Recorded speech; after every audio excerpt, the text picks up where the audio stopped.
Well, hello, hello, hello, and welcome back to another episode of the Summer Spotlight 2020. My name is Gayle Nicholson, and I am so glad to see you again today. Thanks for joining us. Today, I have the opportunity to speak with a man that is mind blowing to me. As he said himself to me just a few minutes ago, he's lived a few lifetimes in this one, and it has taken him from being a military veteran, an IT specialist, a yogi, to where he is now. Rishi Eric Infanti, a transformational mindset and marketing coach with the Mela Academy. So, thank you so much for joining us today, Rishi Eric. How are you? Very, very good. Thank you so much for having me. I really appreciate this time with you. It's my pleasure to have you.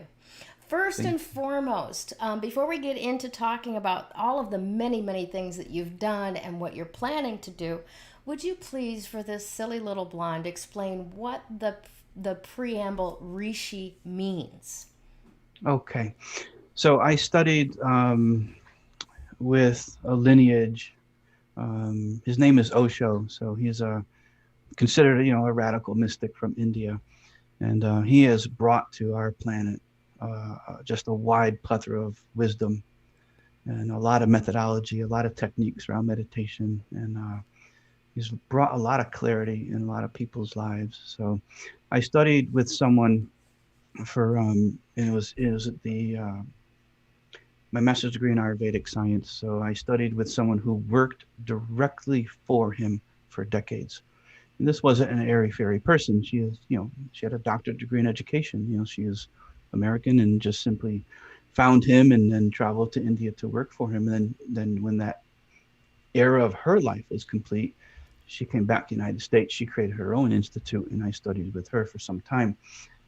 Meanwhile, doing so, you earn a name after a while. So Osho's people gave me my name Rishi, and it means seer. Very nice. Very Yeah. nice. I like that. I like that a lot. You are a Marine Corps veteran, a seven-time author. Um, Tell me a little bit. First of all, thank you for writing that check and joining the Marine Corps. Um, Tell me a little bit about your experience there.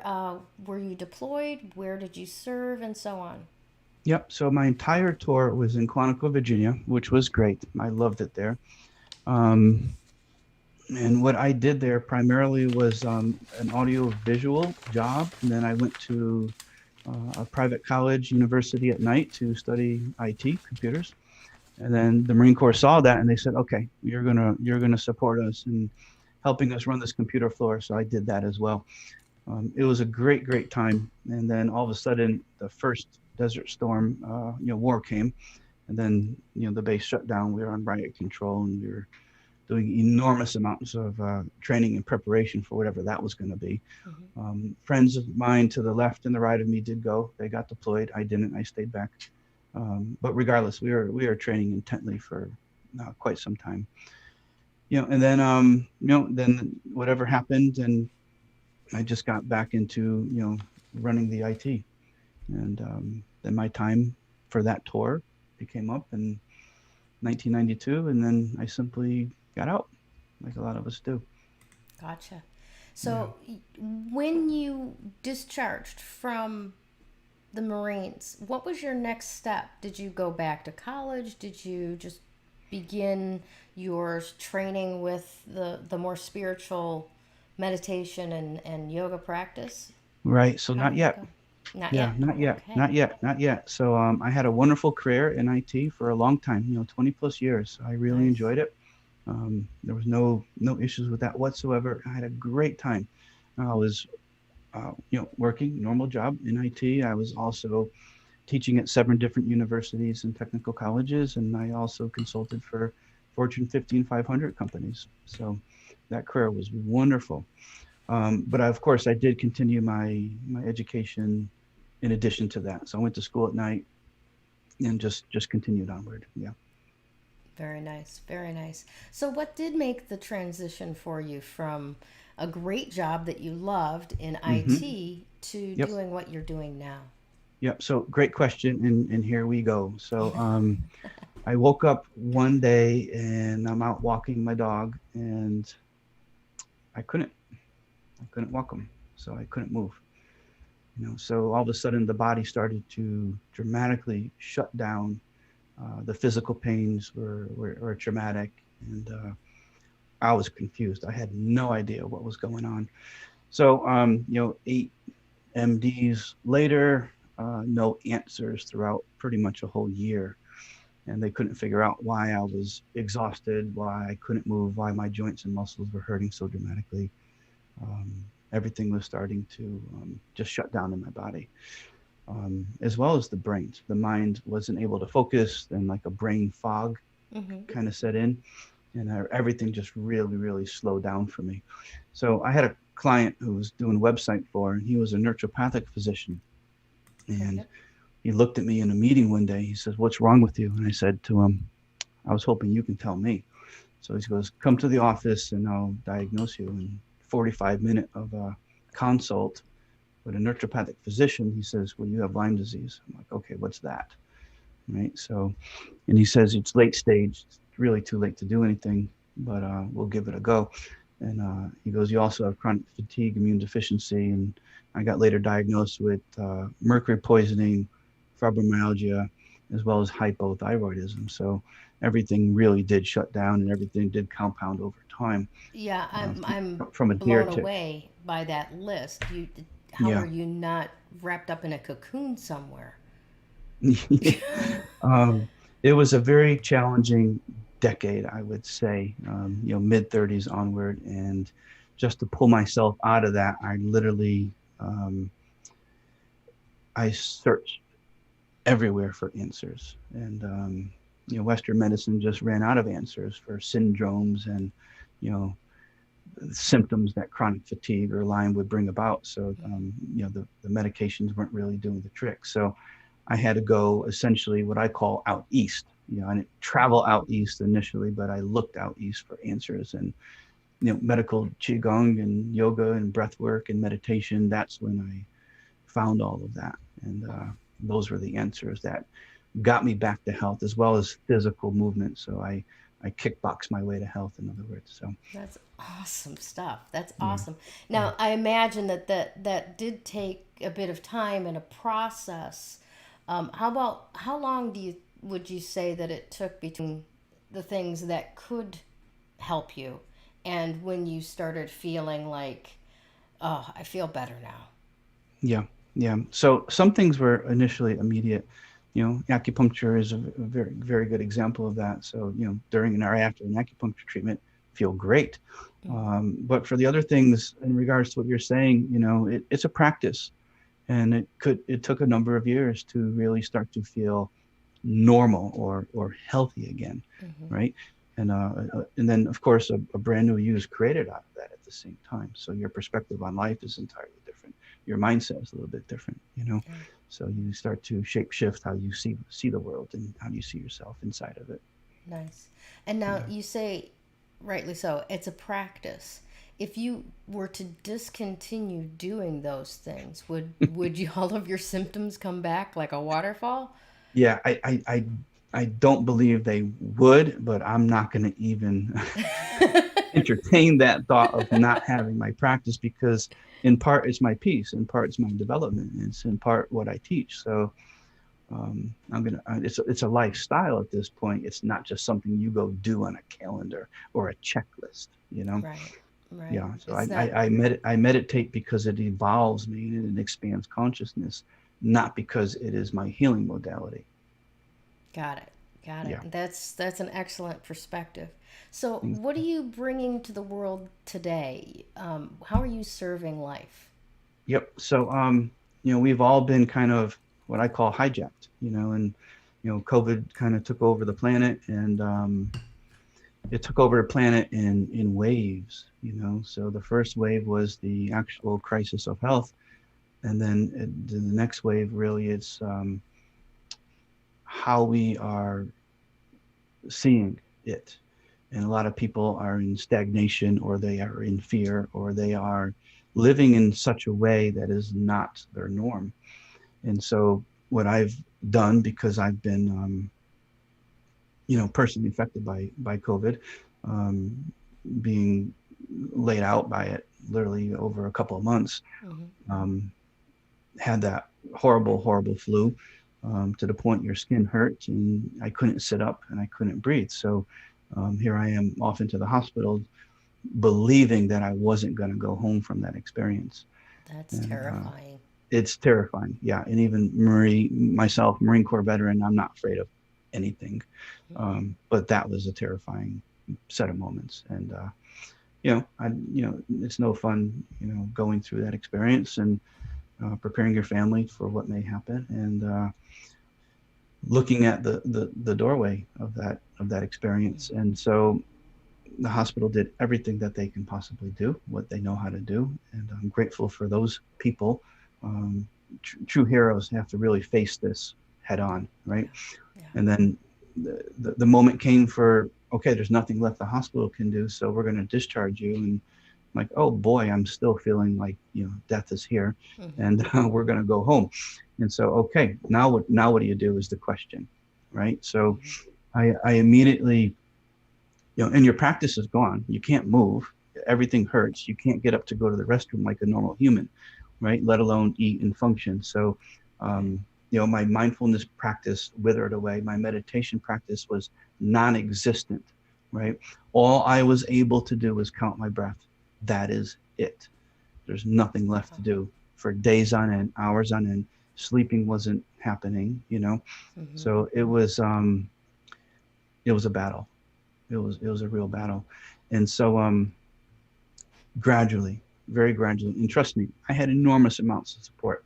All of my spiritual people came and were by my side, literally holding my hand, literally, right? So I coaching hate to me, guiding imagine me if they through. hadn't been. I don't even want to imagine that. I really don't, right? Mm-hmm. So don't even want to go there. I had a lot of support and a lot of help. People really showing up for me, which was remarkable. And it says a lot about friendship, and it says a lot about love, Yeah. right? And an example I had, my very good friend of mine. He's a doctor. He's a physician. He's probably the best physician I've ever had in my life from Western View. Every day he's checking in on me, every single day. And of course, he couldn't diagnose or treat, but he kept on asking a lot of questions. And when it came time to go to the hospital, he's like, "You need to go." He was begging me to go to the hospital. So, Mm-hmm. but then my spiritual people also, they just literally showed up for me, right? That's And beautiful. they supported me through this quite, Mm-hmm. quite remarkably well. And so I just had to breathe. And then so very, very gradually, I started to breathe and breathe more. I'm a yogi, advanced level, so I know what to do, right? Mm-hmm. I know how to do it. I just didn't have the strength in the very beginning. And so as the strength came very slowly, I started to increase my capacity to do the breath work. And that's what shifted this. I can't clinically say anything, but what I can say with confidence is the breath work is what brought me through this.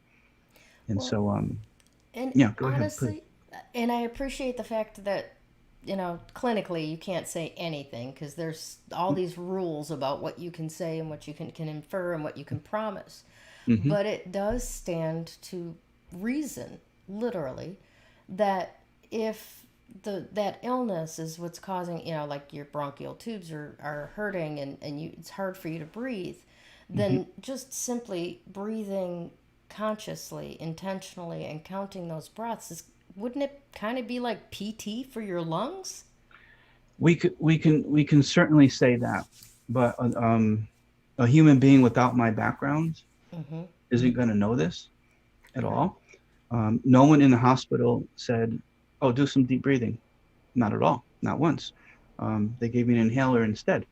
And not once did a pulmonologist come to the room and say, "Hey, how's it going? And here's some advice." Not once, right? So, um, in retrospect, that's a little shocking, right? So, Mm-hmm. and I didn't want to go home and continue on that inhaler. I don't know what's in that thing, right? So, Right. did it help me in the immediate need? It did for the day and a half I used it, and then I just let that bypass and started to do my own work. I hear what you're saying, and I agree with your saying. It makes sense. Well, Mm-hmm. the thing is, a virus that is going to go into a pulmonary attack. It's going to go into your lungs and start to wreak havoc. Um, my oxygen levels were depleted, and that's why I couldn't sit up, let alone walk around. Mm-hmm. Um, and so it makes sense. Well, let's do some breathing to bring the fix. Well, most human beings probably won't have that wherewithal to to do that, let alone how, Right. right? How to, as you say, consciously breathe. There's a lot of technique involved, although it's fairly simple. But when you're feeling that sick, Mm-hmm. that's the last thing you want to do is breathe consciously, really. Yeah. You don't want to do anything but get better and hope. That's it, right? And this thing brings upon a darkness that is powerful, right? Mm-hmm. So to lay in bed and say, okay, I'm going to do my breath work now, that's not in people's minds, not at all, right? Yeah. So gratefully, I know the power of the breath, and so that's what I did. I just simply worked that practice dramatically. That's phenomenal. Good job. Yeah, Um, thank you. Yeah, Absolutely. yeah, and so literally a program came out of that called Breath Mastery. So it's a 4 week training, and it's multi-tiered. So it's tiered in 3 ways. Is it geared to people to help their anxiety around everything that's happening in life? Absolutely, it is. So, can it bring a sense of calm and harmony? Absolutely, it can. But it's also geared towards people who also want to find, and here's the buzzword in our world right now, a pivot to their work. So any yoga teacher, any spiritual leader or healer Mm-hmm. who wants to learn breath work at a mastery level so they can help their clients out, that's the next level. That's the next tier that's inside this program. So how do you actually practice it well enough to master it, hone that craft and embody it, and Mm-hmm. then give it to others? And then how do you put a package around that? How do you define who this is for you, as a teacher or as a healer? And then how do you create an offer? And then how do you bring that to market? So that's the third layer of this program. Phenomenal. I love that. So it is for anybody and specifically yogi teachers that want to take this modality and add that to their toolbox. Yep, absolutely. Awesome. I love Yeah, it. I love it. yeah. So tell us a little bit about it. Well, just a little bit more specifically than just the different tiers. What kind of things are you going to take them through? Yep. So the first thing we're going to do is we're going to learn how to breathe. We're going to learn how to breathe. I love how you word it, consciously. So we're going to go through a variety of techniques to, how do we breathe to lower the anxiety, as an example, right? So that's one thing. How do we breathe to decrease insomnia, right? Again, I can't say anything clinically, but I know the power of this breath. I use it Mm-hmm. myself. I've taught it for a number of years. Um, and then we'll go through a variety of techniques to raise vibration, to raise energy, to feel better, to feel more vibrant, to feel alive, right? So Mm-hmm. if you have a groggy morning, how do you deal with that using breath work, conscious breathing, as you say. So and then we're going to go into co-teaching. So I'm going to teach people how to teach this breath, right? So and how to effectively give this to their clients who are facing the same struggles that we all are. Mm-hmm. And then the next thing is how we're going to package that. So how do you build an offer around breath work, right? So how can you teach people over Zoom, as an example, is the big thing right now. So whether you're doing public classes or you're teaching yoga, you're going to integrate breath work into it, or you have a number of people in your world who are dealing with issues and they need to raise energy or decrease anxiety. How do we build a package around that, right? So we will go into all these processes over a month. That's phenomenal. I like it. Yeah. Um, you've got a couple of other challenges we were talking about before we went live this morning that you're Mhm. doing some challenges. Now, you've got a number of them that you've done in the past. Mhm. Can you tell us a little bit about the one for the Breakthrough Tech Mindset mini course? Yeah, this is in development, and this is going to be a great, great tool for a lot of people. So a lot of my fellow yoga teachers and a lot of spiritual healers and leaders are going to love this thing, because we're forced to pivot, right? We're not inside classrooms as much, and we're trying to figure out what to do. And a lot of my peers don't have 20 plus years of IT background that I do. They just don't have it, right? And for many of my fellow yogis and spiritual leaders, tech is a barrier, right? Tech is a Well, there huge is barrier for a there lot of is people. things to be said about wizards and tech. Yeah. So and it should not and shall not be a barrier if you choose it not to be. So what I did is it's in development, but I'm putting together a 28-day challenge, and this isn't one of the 5-day free ones. Okay. This is a paid for one. It's not expensive, it's going to be under $50. So but for under $50, Lord, you can get your whole business put online. So I'll be teaching people how to overcome that barrier of tech and exactly what to do to define your avatar, define your audience, hone in on your gifts and what your offerings are going to be, and then how to put that offering into a package that makes sense. And then from that packaging, okay, well, we got to put it out to the world. How do we do that, right? Yeah. So how do you get into a lead page? How do you put a sales page together? How do you put an info page together? How do you receive payments, right? How to deal with camera shyness. Some people just don't want to be on camera. Remarkable teachers, but they don't want to be on camera. Well, if you want to continue teaching, you're going to be, right? Yeah. You're going to be on camera. Yeah. So anything and everything tech related is going to be inside that 28-day challenge. So every day, it's going to be a micro teaching every single day. And I'm going to step people through literally a blueprint of how to get themselves online.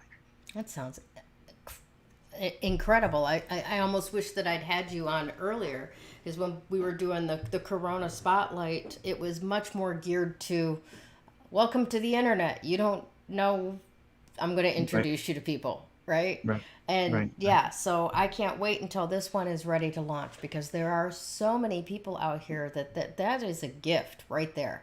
Yep, And to absolutely. have a price point like you've got on it, under $50, that is exactly what the world needs right this moment. Yep, absolutely. And there's a whole, rebranding of Mela Academy that's happening around this with some remarkable coaches. So I'm blessed to have them on my side. Phenomenal. Excellent. All right. So, what's next for you? Is it, launching the breakthrough tech mindset, or are you going to be doing a different, maybe free 5-day challenge coming up? Yep. So good question. So the tech thing is going to be one thing, and that's one whole packaging container that's going to be happening a little bit down the road. But right now, the breath program is going to be happening, and what I want to do is give people a sampling. So I am going to offer in this coming month a 5-day challenge around everything to do with the breathing, right? So people want to get to know me. People want to sample what this is. I'm going to be offering one of those free 5-day challenges to do that. So um, that's going to be coming out in this next month. So August is going to be happening for that. Awesome. Yeah, Awesome stuff. yeah. So I'm And excited to do that. I am too, actually. I can't wait to see it. We also have on the ticker and in the description a link to your page for the 4-week breath mastery program. Yep. So I encourage people, click on that link, reach out now, get more familiar with it, so that you're following Eric and on Facebook, and possibly even on his website. Signing up for his list, so that when this stuff happens, you are ready to take action on it, because this is probably one of the most valuable beginner content packages that I've seen among all of the people that I've interviewed that are helping others learn the ways of the web, so to speak. And I think that it's going to be very, very helpful for a lot of our audience. So thank you so much for offering that. My pleasure. Really. Thank you. My Absolutely. pleasure. Do you have any final thoughts for us today before we go? Yep. And you said it earlier. And you asked me the question, what would happen if you didn't go into your practices? And so the final thought that I would have for you and for anyone right now is practice your practices, because it's going to bring you balance. It's going to bring you harmony. It's going to bring you a state of mind where you can function. right? Yeah. And pay closer attention as to your proprioceptive, What is meaning, that? yeah, let's real quick here. Pay attention to what your input is, right? Hmm. So put some positive in your eyes and put some positive in your ears. Yep. That's So excellent, excellent advice. Thank you once again, Rishi Eric, for being my with us today. Thank you thank you. so much for what you're providing to the planet with who you are and how you be. Thank you for having me. Absolutely. All right, Facebook, thank you so much for tuning in once again. We'll have a great day and we'll see you soon. Bye. When you open energy work makes that recovery progress so much faster. That recovery is possible. You do not have to live as a victim until your last days. You have unbelievable strength, and I know that because you're still here. Do you want to create something completely unrecognizable with your life?